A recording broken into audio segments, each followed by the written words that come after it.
কোটা বহালের রায় সরকারের আপিলে স্থগিত, 4 সপ্তাহ পর পূর্ণাঙ্গ রায়। তবুও সরকারের কাছ থেকে সিদ্ধান্ত চায় আন্দোলনকারীরা, রাজপথে থাকার ঘোষণা।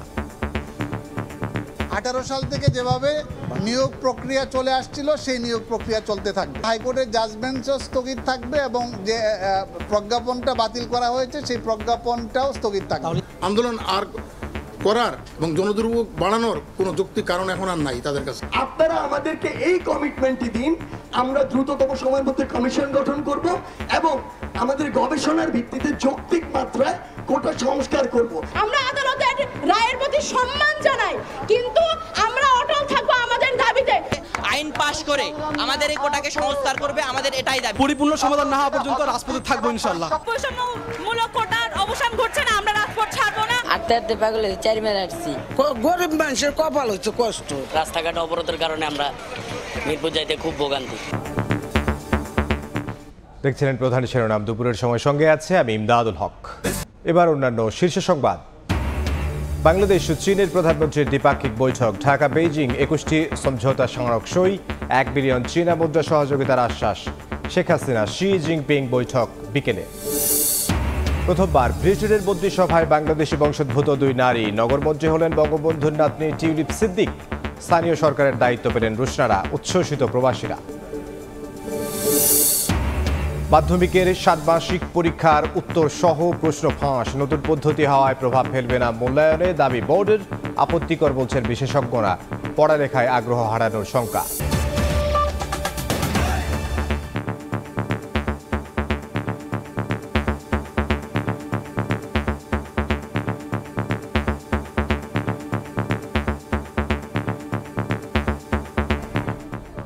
মুক্তিযোদ্ধা কোটা বহালের রায় 4 সপ্তাহের জন্য স্থিতাবস্থা জারি করে শিক্ষার্থীদের ক্লাসে ফিরতে বললেন দেশের সর্বোচ্চ আদালত।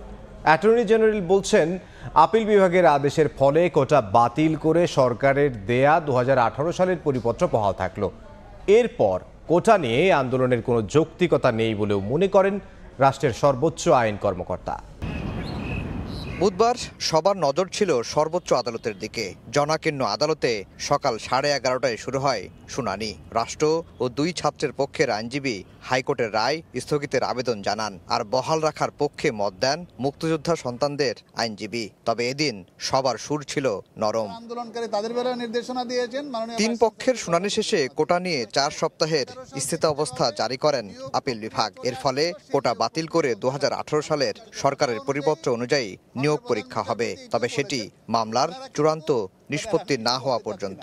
এই স্থিতি অবস্থার পরে দাঁড়ালো হাইকোর্টের জাজমেন্টও স্থগিত থাকবে এবং যে প্রজ্ঞাপনটা বাতিল করা হয়েছে সেই প্রজ্ঞাপনটাও স্থগিত থাকবে। 18 সাল থেকে যেভাবে নিয়োগ প্রক্রিয়া চলে আসছিল সেই নিয়োগ প্রক্রিয়া চলতে থাকবে। এদিন আদেশে আন্দোলনরত শিক্ষার্থীদের ক্লাসে ফিরে যাওয়ার আহ্বান জানান প্রধান বিচারপতি। শিক্ষার্থীদের ক্লাসে ফেরাতে ব্যবস্থা নিতে বলা হয় স্ব প্রতিষ্ঠান কর্তৃপক্ষকে। বাংলাদেশে নিয়োগের ক্ষেত্রে অ্যাটর্নি জেনারেল বলছেন, কোটা বাতিলের সরকারের সিদ্ধান্ত আপাতত বহাল থাকায় শিক্ষার্থীদের আন্দোলনের যৌক্তিকতা হারিয়েছে।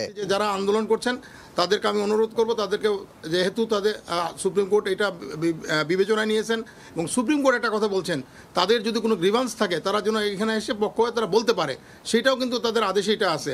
অতএব এখন আর কোনো যৌক্তিক তাদের কোনো কারণ নেই, তারা অবশ্যই এটা বন্ধ করে তাদের অবস্থানে ফিরে যাওয়া উচিত, কারণ তাদের কোনো আন্দোলন আর করার এবং জনদুর্ভোগ বাড়ানোর কোনো যৌক্তিক কারণ এখন আর নাই তাদের কাছে। 7 আগস্ট মামলাটি ফের শুনানির জন্য উঠবে দেশের সর্বোচ্চ আদালতে। আফজাল হোসেন, সময় সংবাদ, ঢাকা। কমিশন গঠন করে কোটা পদ্ধতির যৌক্তিক সংস্কার না হওয়া পর্যন্ত আন্দোলনের ঘোষণা দিয়েছে বৈষম্য বিরোধী ছাত্র সমাজ। আদালতের প্রতি সম্মান রয়েছে জানিয়ে সমস্যা সমাধানে নির্বাহী বিভাগের পদক্ষেপ দাবি শিক্ষার্থীদের। এদিকে বাংলা ব্লকেডে অচল ঢাকা, সেবাহীন দুর্ভোগে সাধারণ মানুষ।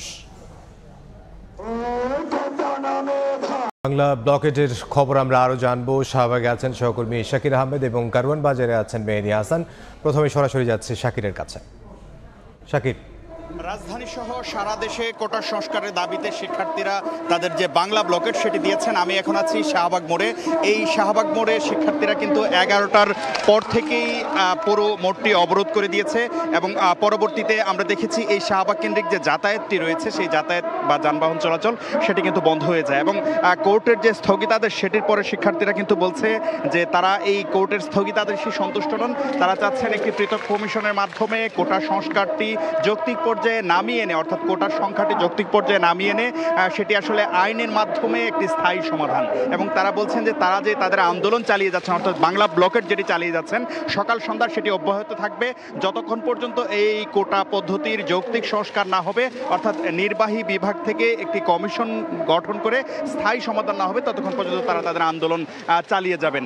শুধু এই ঢাকার বিশ্ববিদ্যালয়ের আশেপাশের এলাকা নয়, পুরো ঢাকাই কিন্তু অনেকটা অচল হয়ে গেছে এই আন্দোলনে, অর্থাৎ গুরুত্বপূর্ণ যে পয়েন্টগুলো সেটিতে শিক্ষার্থীরা আটকে রাখছেন এবং শিক্ষার্থীরা বলছেন যে তাদের যে দাবিটি সেটি যৌক্তিক এবং তাদের এই দাবিটি কোটা সরাসরি বাতিল নয়, যৌক্তিক যেন সংস্কার করা হয় এবং আদালতের যে স্থগিতাদেশ হয়েছে সেটির প্রতি তারা সম্মান জানাচ্ছেন এবং তারা বলছেন যে তারা মুক্তিযোদ্ধাদের প্রতিও তারা কিন্তু আসলে শ্রদ্ধাশীল। কিন্তু তারা বলছেন যে যেহেতু একটি দেশকে পরিচালনা করতে গেলে মেধার প্রয়োজন, সেক্ষেত্রে কোটা বা সংরক্ষিত আসনে যদি এই পদগুলোতে, রাষ্ট্রের গুরুত্বপূর্ণ পদগুলোতে নিয়োগ পান নিয়োগ প্রার্থীরা, সেই ক্ষেত্রে আসলে দেশের যে উন্নয়ন বা অগ্রগতি সেটি ব্যাহত হতে পারে। সেই ক্ষেত্রে তারা বলছেন প্রতিবন্ধী, ক্ষুদ্র নৃগোষ্ঠী সহ আনুষঙ্গিক অনগ্রসর অংশ যেটি রয়েছে তাদের জন্য একটি যৌক্তিক পর্যায়ের কোটা ব্যবস্থা সেটি সংরক্ষণ করা এবং তারা বলছেন যে তাদের এই আন্দোলনের মাধ্যমে তারা একটি স্থায়ী সমাধান চাচ্ছেন। 2018 সালের মতো কোনো পরিপত্র নয় যার ফলশ্রুতিতে তাদেরকে ভোগান্তিতে পড়তে হবে, এমনটা কিন্তু তারা বলছেন। শুধু এই সড়ক পথই নয়, আমরা জানি যে এই বাংলা ব্লকের যেটি সেটি কিন্তু রেল পথেও চলছে। আর সারা দেশের রেল যোগাযোগ ব্যবস্থা আমরা যতটুকু জানতে পেরেছি বিচ্ছিন্ন হয়ে গেছে।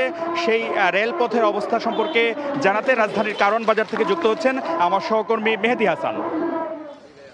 বাংলা ব্লকেট কর্মসূচির অংশ হিসেবে বেলা 11টার পর থেকেই কিন্তু এই রেল পথেও অবরোধ করেছে আন্দোলনকারীরা এবং আমরা বেলা 11টার পর থেকেই দেখেছি এই কারণবাজার রেল গেটে কিন্তু বেশ কিছু শিক্ষার্থী, প্রথমে ঢাকা বিশ্ববিদ্যালয় থেকে শিক্ষার্থীরা আসলেও পরবর্তীতে আমরা দেখেছি আশপাশের স্কুল, কলেজ এবং ইউনিভার্সিটির যে শিক্ষার্থীরা রয়েছেন তারাও এসে অবস্থান নিয়েছে। একটু জানিয়ে রাখি যে বেলা 11টার পর থেকে তারা অবস্থান নেওয়ার পর থেকেই কিন্তু কোনো প্রকার ট্রেন আসলে এই পথ দিয়ে কোনো চলাচল করেনি, ফলে এক প্রকার বলাই চলে কিন্তু সারা দেশের সাথে রেল চলাচল কিন্তু বন্ধ রয়েছে। আমরা কমলাপুর রেল স্টেশনে যোগাযোগ করেছিলাম, সেখান থেকে আমাদের যেটি জানানো হয়েছে যে এই অবরোধ কর্মসূচি যখন থেকে এখান থেকে পালন করা হচ্ছে ঠিক তারপর থেকে কমলাপুর থেকে কোনো ট্রেন কিন্তু ছেড়ে আসেনি এবং এর বাইরেও সারা দেশ থেকে যে ট্রেনগুলো এসেছিল সেই ট্রেনগুলো কিন্তু এখানে আসেনি, অর্থাৎ তারা আসার পথে যে স্টেশনগুলো রয়েছে সেই স্টেশনগুলোতেও কিন্তু অবস্থান করেছে। এবং এই মুহূর্তে আমরা সাধারণ মানুষের সাথে কথা বলেছি, তারা আসলে যেমনটি বলছেন যে তাদের যতটা ভোগান্তি, অর্থাৎ যারা কর্মক্ষেত্রে বের হয়েছেন তারা বেশ ভোগান্তিতে পড়েছে এবং সব মিলিয়ে আমরা যে রেলওয়ে স্টেশন ম্যানেজার তিনি আমাদের যেমনটি জানিয়েছেন যে কোনো প্রকার ট্রেন যেমন আসেনি তেমনি কমলাপুরেও কিন্তু বেশ ভোগান্তিতে পড়েছেন সাধারণ যাত্রীরা। এবং ঘণ্টাখানেক আমরা এখানে অবস্থান করেছি এবং এর মধ্যেও দেখেছি কোনো ট্রেন, অর্থাৎ আমার পেছনেই কিন্তু কারওয়ানবাজার রেল স্টেশন এবং এরপরেই কিন্তু অর্থাৎ যেই ট্রেনগুলো ছেড়ে এসেছে প্রতিটি ট্রেন কিন্তু প্রতিটি স্টেশনে কিন্তু অবস্থান করেছে এবং যাত্রীরা সেখান থেকে নেমে কিন্তু হেঁটে হেঁটে গন্তব্যে পৌঁছেছে। একটু জানিয়ে রাখি যে এই আন্দোলন বাংলা ব্লকেট কর্মসূচি বেশ কয়েকদিন যাবৎ পালন করা হলেও কিন্তু রেলপথে আজ থেকে কিন্তু পালন করা হচ্ছে। আমরা আন্দোলনকারীদের সাথে কথা বলেছি, তারা আসলে আমাদের যেমনটি জানিয়েছে যে শুধুমাত্র এই সকালেই নয়, অর্থাৎ তারা তাদের পূর্ব ঘোষিত কর্মসূচি অনুযায়ী আজ সারাদিন এখানে অবস্থান করবে এবং শুধু এই রেলপথের চারপাশে যে সড়কগুলো রয়েছে দেখতে পাচ্ছেন যে সেই সড়কগুলোতেও কিন্তু তারা আটকে দিয়েছে এবং সেই সড়কগুলো দিয়ে কোনো প্রকার যান চলাচল করছে না। এবং সব মিলিয়ে যে আসলে সড়ক এবং যান যারা আসলে রেলপথে বাড়ি যাবেন তারাও এক প্রকার হেঁটে রওনা দিয়েছেন এবং সড়ক পথে যারা গন্তব্যে পৌঁছেছেন তারাও হেঁটেই রওনা দিয়েছেন। তো এই ছিল বাংলা ব্লকেট কর্মসূচির কারওয়ানবাজার রেলগেট থেকে আমার কাছে থাকা সবশেষ তথ্য। বাংলা ব্লকেটের খবর জানাচ্ছিলেন সহকর্মীরা। কারওয়ানবাজার থেকে যোগ দিয়েছিলেন মেহেদি হাসান এবং এর আগে শাহবাগ থেকে যোগ দিয়েছিলেন শাকির আহমেদ। সড়ক রেল পথ অবরোধের খবর আরও জানবো এই মুহূর্তে। চট্টগ্রামের টাইগার পাস এলাকায় আছেন সহকর্মী শফিকুল আলম এবং বরিশালের ঢাকা কুয়াকাটা মহাসড়কে আছেন সহকর্মী শাকিল মাহমুদ।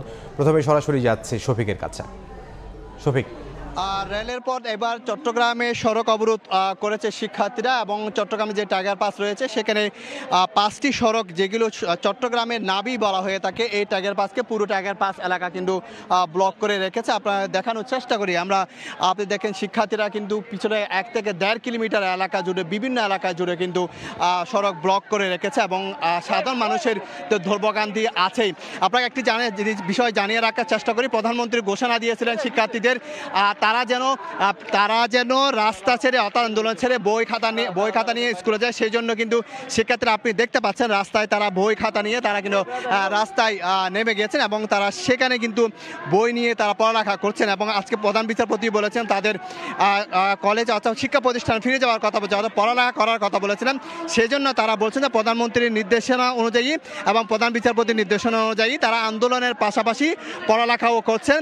আপনি হয়তো দেখতে পাচ্ছেন সেখানে তারা বই খাতা নিয়ে তারা নেমে গেছেন এবং তারা বলছেন যে তাদের যে এতদিন যে দাবি ছিল এখন সেটি এক দফায় এসেছে, সেটি হচ্ছে কোটা সংস্কার করতে হবে। 5% পর্যন্ত করা তারা দাবি জানিয়েছেন সেই কোটা সংস্কার।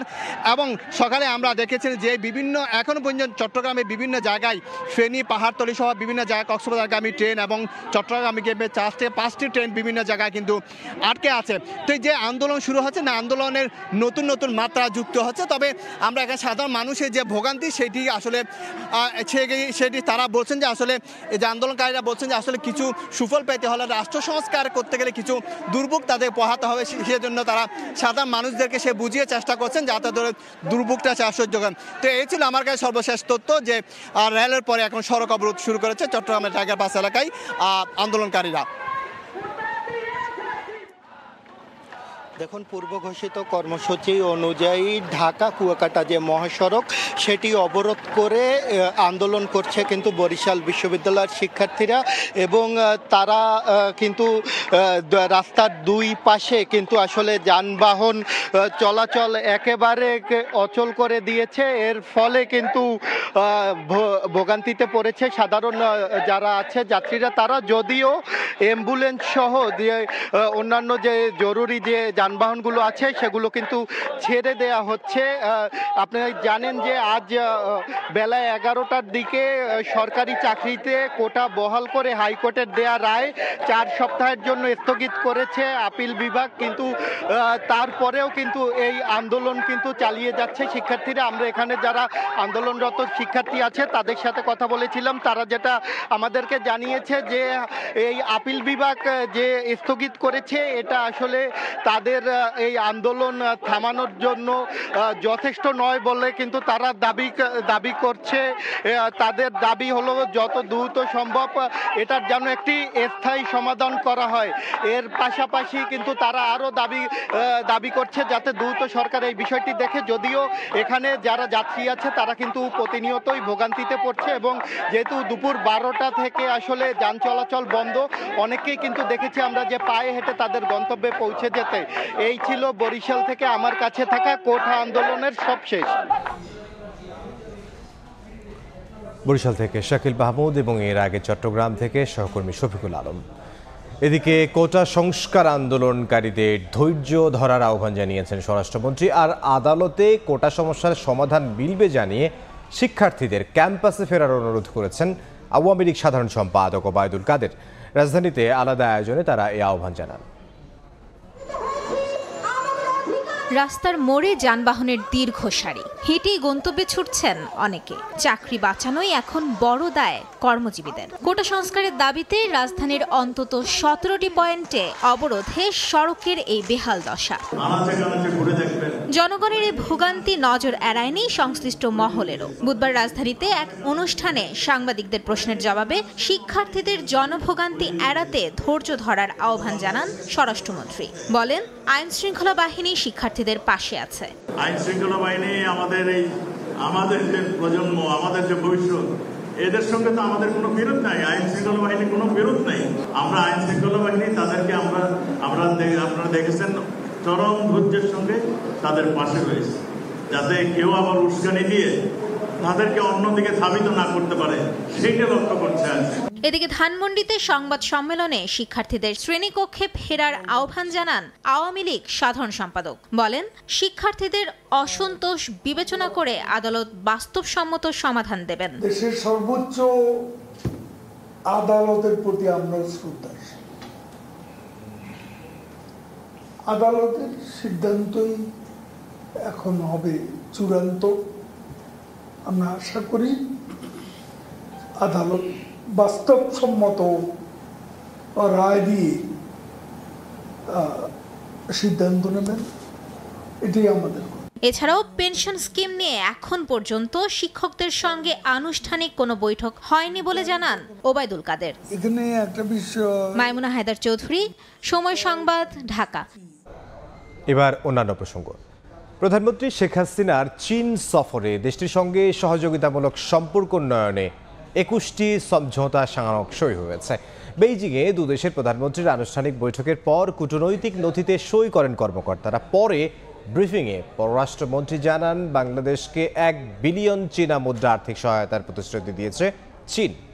বাণিজ্য ঘাটতি কমাতে বাংলাদেশের প্রস্তাবে চীনের ইতিবাচক সাড়াও মিলেছে। এদিকে প্রেসিডেন্ট শি জিনপিং এর সঙ্গে বৈঠকে বসেছেন প্রধানমন্ত্রী শেখ হাসিনা।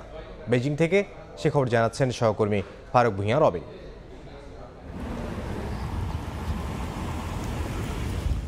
চীন সফরের তৃতীয় দিন সকালে রাজধানী বেইজিংয়ের ঐতিহাসিক দ্য গ্রেট হলে আসেন প্রধানমন্ত্রী শেখ হাসিনা। তাকে স্বাগত জানান চীনের প্রধানমন্ত্রী লি কিয়াং। বেজিংয়ে স্থানীয় সময় বুধবার বেলা 11টায় দ্য গ্রেট হলের লাল গালিচায় হেঁটে প্রেজেন্টেশন লাইনে থাকা সফর সঙ্গীদের পরিচয় করিয়ে দেন দুই প্রধানমন্ত্রী। এরপর দেয়া হয় গার্ড অব অনার। লাল গালিচায় হেঁটে চীনের 3 বাহিনীর সুসজ্জিত গার্ড পরিদর্শন করেন প্রধানমন্ত্রী শেখ হাসিনা। সম্মান জানানো হয় গান স্যালুটে, বাজানো হয় দুই দেশের জাতীয় সঙ্গীত। পরে দুই প্রধানমন্ত্রীর নেতৃত্বে প্রতিনিধিদের নিয়ে হয় আনুষ্ঠানিক দ্বিপাক্ষিক বৈঠক। এতে বিভিন্ন ইস্যুতে খোলামেলা আলোচনা হয়। উঠে আসে আগামীতে সহযোগিতার সম্পর্ক কিভাবে আরও উন্নত করা সম্ভব। এরপর দ্য গ্রেট হল অব দ্য পিপলে শেখ হাসিনা এবং লি কিয়াংয়ের উপস্থিতিতে দুই দেশের মধ্যে 21টি সমঝোতা স্মারক সই এবং 7টি নতুন ঘোষণাপত্র দেয়া হয়। সংশ্লিষ্ট মন্ত্রী ও ঊর্ধ্বতন কর্মকর্তারা এসব নথি হস্তান্তর করেন। 21টি সমঝোতার মধ্যে 2টি নবায়ন করা হয়েছে। পরে চীন বাংলাদেশের দুই শীর্ষ নেতার বৈঠকের বিষয়ে হোটেল রেজিসে ব্রিফ করেন পররাষ্ট্রমন্ত্রী ডক্টর হাসান মাহমুদ। জানান, বাংলাদেশকে বড় অঙ্কের আর্থিক সহায়তা দেওয়ার প্রতিশ্রুতি মিলেছে। রপ্তানি বাণিজ্য বাড়াতেও দেশটি সম্মত হয়েছে বলেও উল্লেখ করেন ডক্টর হাসান মাহমুদ। চায়নার সাথে যে আমাদের ট্রেড গ্যাপ আছে সেটি কমানোর উপর বিশেষ গুরুত্ব দিয়ে আলোচনা করেছেন এবং সেই ক্ষেত্রে চাইনিজ প্রধানমন্ত্রীও বাংলাদেশ থেকে আরও বেশি পণ্য আমদানির কথা তিনি বলেছেন। ব্রিফিংয়ে মন্ত্রী জানান, সব কর্মসূচি শেষ করে বুধবার রাতে ঢাকায় ফিরছেন সরকার প্রধান শেখ হাসিনা। আসলে সফর সংক্ষিপ্ত নয়, উনি শুধু এখানে রাতটা যাপন করার কথা ছিল, সেটি না করে ঢাকায় তার অসুস্থ মেয়ের সাথে রাতে সময় দেওয়ার জন্য মা হিসাবে সেজন্য তিনি চলে যাচ্ছেন। বিদ্যমান কৌশলগত সম্পর্ক কি করে আগামীতে বিস্তৃত সহযোগিতার পর্যায়ে উন্নীত করা যায়, প্রধানমন্ত্রীর সফরে মূলত সে বিষয়েই শক্তিশালী রাজনৈতিক বোঝাপড়া হলো দেশটির সঙ্গে। সব ক্ষেত্রেই গত কয়েক বছরে বেশ নিবিড় হয়েছে বাংলাদেশ ও চীনের সম্পর্ক। আর সে ধারাবাহিকতা ধরে রেখে নতুন বৈশ্বিক মেরুকরণের মধ্যেও সহযোগিতা আর কৌশলগত সম্পর্কের ব্যাপকতা আরও বাড়াতে চায় ঢাকা বেইজিং। প্রধানমন্ত্রী শেখ হাসিনার চীন সফরে সে বার্তাই দিল দুই দেশের শীর্ষ নেতৃত্ব। ফারুক ভূঁইয়া রবিন, সময় সংবাদ, বেইজিং, চীন। চীনে প্রধানমন্ত্রীর সফরের তৃতীয় দিনের বিস্তারিত জানবো। এই মুহূর্তে বেইজিংয়ে আছেন সহকর্মী ফারুক ভূঁইয়া রবিন, সরাসরি যাব তার কাছে। শেখ হাসিনা এই মুহূর্তে চীনের দ্য গ্রেট হল অব দ্য পিপলে চীনের প্রেসিডেন্ট শি জিনপিং এর সঙ্গে দ্বিপাক্ষিক বৈঠকে বসেছেন এবং সেখানে কিন্তু প্রধানমন্ত্রী শেখ হাসিনা অল্প কিছুক্ষণ আগে তিনি তার হোটেল যে হোটেলে বেজিংয়ে রয়েছেন সেই হোটেল রেজিস থেকে তিনি দ্য গ্রেট হল অব দ্য পিপল সেখানের উদ্দেশ্যে তিনি রওনা দিয়েছেন এবং এখন তার বৈঠক শুরু হয়ে গেছে এবং দুই নেতার মধ্যে বৈঠক চলছে এবং প্রধানমন্ত্রীর সঙ্গে যে সফর সঙ্গী যারা ছিলেন অর্থাৎ যে সরকারের বেশ কয়েকজন গুরুত্বপূর্ণ মন্ত্রী তারাও কিন্তু প্রধানমন্ত্রীর সঙ্গে সেই গ্রেট হল অব দ্য পিপলে তারা সেখানে রয়েছেন।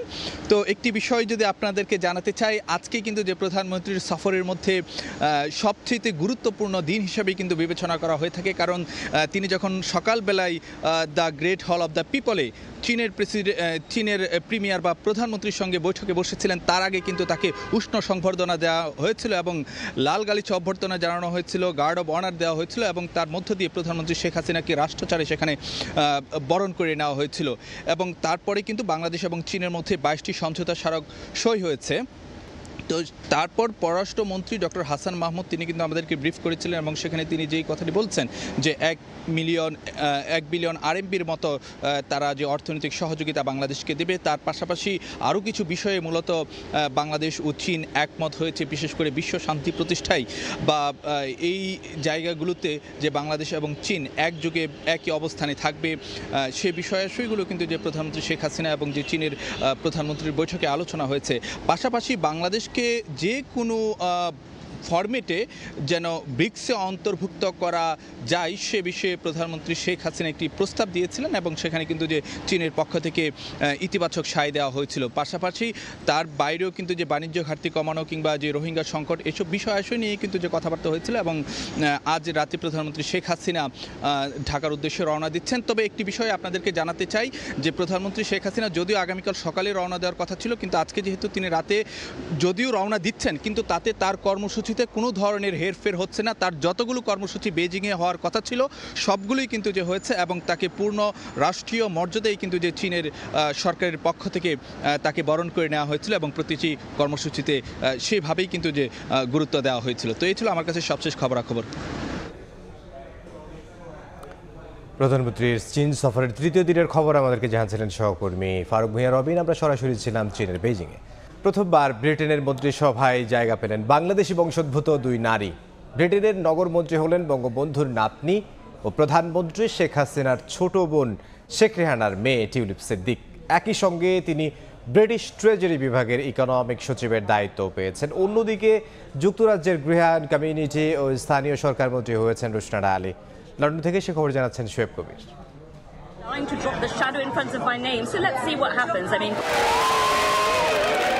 যুক্তরাজ্যের সাধারণ নির্বাচনে বিপুল ভোটে জয়ের পর সময় সংবাদকে দেওয়া সাক্ষাৎকারে মন্ত্রী হওয়ার ইচ্ছা প্রকাশ করেছিলেন বঙ্গবন্ধু শেখ মুজিবুর রহমানের নাতনি টিউলিপ সিদ্দিক। জয়ের পর জোর গুঞ্জন ছিল মন্ত্রিসভায় স্থান পাচ্ছেন টিউলিপ। সেই খবর সত্যি করে ব্রিটেনের নগর মন্ত্রী হলেন টিউলিপ সিদ্দিক। একই সঙ্গে ব্রিটিশ ট্রেজারি বিভাগের গুরুত্বপূর্ণ পদ ইকোনমিক সেক্রেটারির দায়িত্ব পেয়েছেন তিনি। টিউলিপের মন্ত্রী ও সেক্রেটারি হওয়ার খবর ফলাও করে প্রচার করেছে ব্রিটেনের শীর্ষস্থানীয় সংবাদ মাধ্যমগুলো। এই খবরে উচ্ছ্বসিত বাংলাদেশি কমিউনিটি। আমরা আশা করব টিউলিপ সিদ্দিকের মাধ্যমে আমাদের প্রবাসীদের উন্নয়ন ও বাংলাদেশের উন্নয়ন ত্বরান্বিত হবে। সে বাংলাদেশের জন্য কথা বলবে এবং বাংলাদেশি কমিউনিটির জন্য যারা ব্রিটেনে থাকে তাদের পক্ষে কথা বলবে। এটা খুবই খুশির খবর এবং আমি বিশ্বাস করি বাংলাদেশ কমিউনিটি এটাকে খুব হিউজ ভাবে সেলিব্রেট করবে। 2015 সালে এমপি হওয়ার আগে টিউলিপ রিজেন্ট পার্কের কাউন্সিলর এবং 2010 সাল থেকে 4 বছর ক্যামডেন কাউন্সিলের কালচার অ্যান্ড কমিউনিটি সদস্য ছিলেন। এমপি নির্বাচিত হওয়ার পর টিউলিপ লেবার পার্টির নেতা জেরেমি করবিনের ছায়া মন্ত্রিসভায় নিযুক্ত হন। পরে তিনি পার্লামেন্টে ব্রেক্সিট বিলের বিরুদ্ধে শক্ত অবস্থান নিয়ে লেবার পার্টির ছায়া মন্ত্রিসভা থেকে পদত্যাগ করেন। 2019 সালে অনুষ্ঠিত যুক্তরাজ্যের নির্বাচনে লন্ডনের হামস্টেড অ্যান্ড কিলবার্ন আসন থেকে লেবার পার্টির প্রার্থী হিসেবে দ্বিতীয়বারের মতো বিপুল ভোটে বিজয়ী হন টিউলিপ। এদিকে বাংলাদেশি বংশোদ্ভূত আরেক নক্ষত্র রুশনারা আলীও জায়গা করে নিয়েছেন ব্রিটেনের মন্ত্রিসভায়। তিনি গৃহায়ন, কমিউনিটি এবং স্থানীয় সরকার বিষয়ক মন্ত্রীর দায়িত্ব পালন করবেন। মাত্র 16 বছর বয়সে লেবার পার্টির সদস্য হয়ে ব্রিটিশ রাজনীতিতে নাম লেখান টিউলিপ সিদ্দিক। হয়েছিলেন কাউন্সিলর, এমপি, ছায়ামন্ত্রী আর এবার হলেন সরকারের নগরমন্ত্রী। ব্রিটেনের নতুন প্রজন্মের মাঝে তুমুল সম্ভাবনাময় যে কয়জন রাজনীতিবিদের নাম বারবার উঠে আসে তাদের মধ্যে টিউলিপ সিদ্দিক অন্যতম। শোয়েব কবির, সময় সংবাদ, লন্ডন।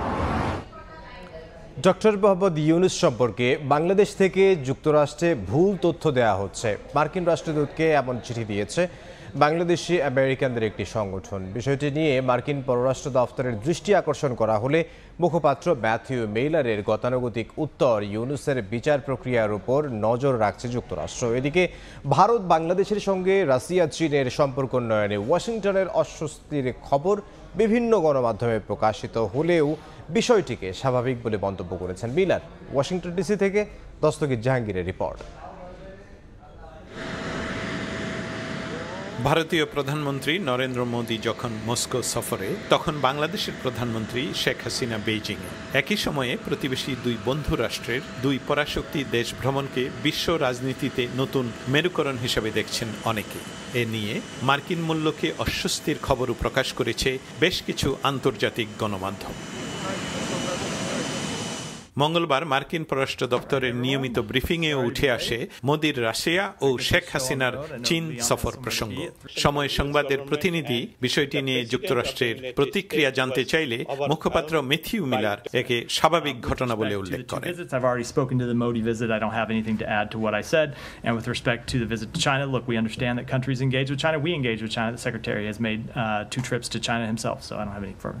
ভারতীয় প্রধানমন্ত্রী নরেন্দ্র মোদীর মস্কো সফরকালে বাংলাদেশের প্রধানমন্ত্রী শেখ হাসিনার চীন সফর নিয়ে যুক্তরাষ্ট্রের পররাষ্ট্র মন্ত্রণালয়ের মুখপাত্র বলেন, এটি দুই দেশের আর্থ-সামাজিক সম্পর্ক এবং কূটনৈতিক সম্পর্কের স্বার্থে অতি স্বাভাবিক একটি ঘটনা।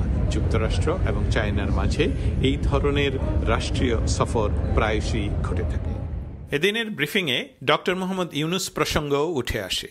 সম্প্রতি বাংলাদেশি আমেরিকানদের নিয়ে গঠিত the committee for a democratic বাংলাদেশের পক্ষ থেকে ঢাকায় মার্কিন রাষ্ট্রদূতকে একটি চিঠি দেওয়া হয়, যেখানে বলা হয় ডক্টর ইউনুস সম্পর্কে বাংলাদেশ থেকে যুক্তরাষ্ট্রে ভুল তথ্য দেয়া হচ্ছে।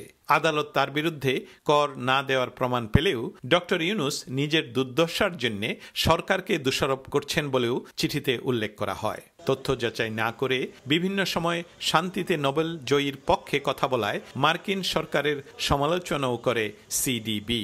এ বিষয়ে মার্কিন পররাষ্ট্র দপ্তরের মুখপাত্রকে প্রশ্ন করা হলে সরাসরি জবাব না দিয়ে গতানুগতিকভাবে বলেন, মার্কিন সরকার ডক্টর ইউনুসের আইনি প্রক্রিয়ার উপর নজর রাখছে। Dr. Yunus, we continue to monitor closely developments in the case against him. We have expressed for some time our concern that these cases may represent a misuse of Bangladesh's labor laws to harass and intimidate Dr. Yunus.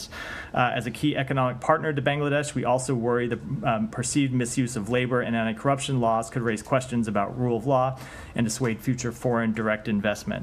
যুক্তরাষ্ট্রের পররাষ্ট্র মন্ত্রণালয়ের নিয়মিত press ব্রিফিংয়ে মুখপাত্র Matthew Miller doctor Yunus সংক্রান্ত প্রশ্নের উত্তর এড়িয়ে গেলেও তিনি বলেন, বাংলাদেশে ডক্টর ইউনুসের আইনি জটিলতা সংক্রান্ত বিষয়ের উপর যুক্তরাষ্ট্র নজর রাখছে। দস্তগীর জাহাঙ্গীর, সময় সংবাদ, স্টেট ডিপার্টমেন্ট, ওয়াশিংটন ডিসি। এবার রাজনীতির গ্যাড়া কলে পড়েছেন টিসিবির ডিলাররা। ডিলারশিপ হারানোর আতঙ্কে আছেন দেশের 8,000 ডিলার। বাণিজ্য মন্ত্রণালয়ের সিদ্ধান্ত, টিসিবির ডিলার হালনাগাদে লাগবে স্থানীয় সংসদ সদস্যদের ডিও লেটার। অভিযোগ উঠেছে রাজনৈতিক কর্মী না হলে মিলছে না ছাড়পত্র। টিসিবি বলছে আগামী 13 জুলাইয়ের মধ্যে যারা ডিও লেটার জমা দেবেন তাদেরই তালিকা পাঠানো হবে সংস্থাটির প্রধান কার্যালয়ে। সাইফুল ইসলামের রিপোর্ট। 2 সন্তানের জননী শিরিন আক্তার, স্বামী পরিত্যক্তা এই নারী সংসারের হাল ধরতে 1 বছর আগে হয়েছেন টিসিবির ডিলার। তাকে ডিলারশিপ টিকিয়ে রাখতে জমা দিতে হবে স্থানীয় সংসদ সদস্যের ডিও লেটার, কিন্তু তা আনতে গিয়ে বারবার তাকে ফিরতে হচ্ছে খালি হাতে। হঠাৎ করে আমাদেরকে বলতেছে এই কথা, এতদিন লস দিছি, এখন যদি সামনে এগিয়ে যাওয়ার আগেই আমাদেরকে ব্রেক বানায় ফেলা, তাহলে আমরা কোন অবস্থায় থাকবো? আমরা তো রাস্তায় নামবো ডাইরেক্ট। গত 3 জুলাই টিসিবির এক চিঠিতে ডিলারদের তথ্য হালনাগাদ করতে এবার স্থানীয় সংসদ সদস্যের ডিও লেটার অবশ্যই সংযুক্ত করার নির্দেশ দিয়েছেন চেয়ারম্যান। আর ডিলারদের দাবি, স্থানীয় সংসদ সদস্যের অফিসে যোগাযোগ করলে তাদের বঞ্চিত করে নতুন করে দলীয় লোকজনকে নিয়োগ দেওয়ার কথা জানানো হচ্ছে। ওয়াকিল সাহেব বলছে আমাদের যারা নাকি কর্মী আছে ওনারাই পাবে। যদি এরকম কিছু হয় তাহলে তো কর্মীরাই চাইবে যে আগে আমাদেরটাই ঢুকুক। আমাদেরকে ডিও লেটারের ব্যাপারে কোনো আশ্বাস দেয়নি। লাইসেন্স নবায়ন করতে ডিও লেটার বাধ্যতামূলক করায় টিসিবির পণ্য বিক্রি কার্যক্রমকে দুর্নীতির দিকে ঠেলে দেওয়া হচ্ছে বলে অভিযোগ ডিলার অ্যাসোসিয়েশনের। 1 কোটি মানুষকে সেবা দেওয়া কিন্তু অনেক বড় একটা চ্যালেঞ্জিং ওয়ার্ক। সে কাজটা কিন্তু এই ডিলাররা করেছে। আমরা চাই তাদেরকে যেন কর্মহীন না করা হয়। টিসিবির মুখপাত্র বলছেন 13 জুলাইয়ের মধ্যেই প্রধান কার্যালয়ে পাঠাতে হবে ডিও লেটার সহ ডিলারদের হালনাগাদ তথ্য। অনেকে দিতে পারে না, বিভিন্ন ধরনের সমস্যার কথা বলছেন। তো এই সমস্যাগুলো সহ আমরা পরবর্তীতে দেখব যে সময় শেষ হওয়ার পরে কী ধরনের হচ্ছে, সেটা আমরা প্রধান কার্যালয়কে জানালে প্রধান কার্যালয় বিষয়ে একটা সুরাহা বা পরবর্তী করণীয় কি সে সম্পর্কে আমাদেরকে জানাবে। টিসিবির তথ্য, দেশে বর্তমানে ডিলারের সংখ্যা 8000। সাইফুল ইসলাম, সময় সংবাদ, ঢাকা। এ পর্যায়ে শীর্ষ সংবাদগুলো জানিয়ে দিচ্ছি আরও একবার। বাংলাদেশ ও চীনের প্রধানমন্ত্রীর দ্বিপাক্ষিক বৈঠক, ঢাকা বেইজিং 21টি সমঝোতা স্মারক সই, 1 বিলিয়ন চীনা মুদ্রা সহযোগিতার আশ্বাস, শেখ হাসিনা শি জিনপিং বৈঠক শুরু। এবং মাধ্যমিকের ষান্মাসিক পরীক্ষার উত্তর সহ প্রশ্ন ফাঁস, নতুন পদ্ধতি হওয়ায় প্রভাব ফেলবে না মূল্যায়নে, দাবি বোর্ডের। আপত্তিকর বলছেন বিশেষজ্ঞরা, পড়ালেখায় আগ্রহ হারানোর শঙ্কা। এ ছিল দুপুরের সময়। এরপর বিভাগীয় সময়ের সঙ্গে থাকবেন সহকর্মী রাইসা জান্নাত। ধন্যবাদ ইকবাল। বিভাগীয় সময় নিয়ে ফিরছে কিছুক্ষণ পরে, সঙ্গেই থাকুন সময়ের।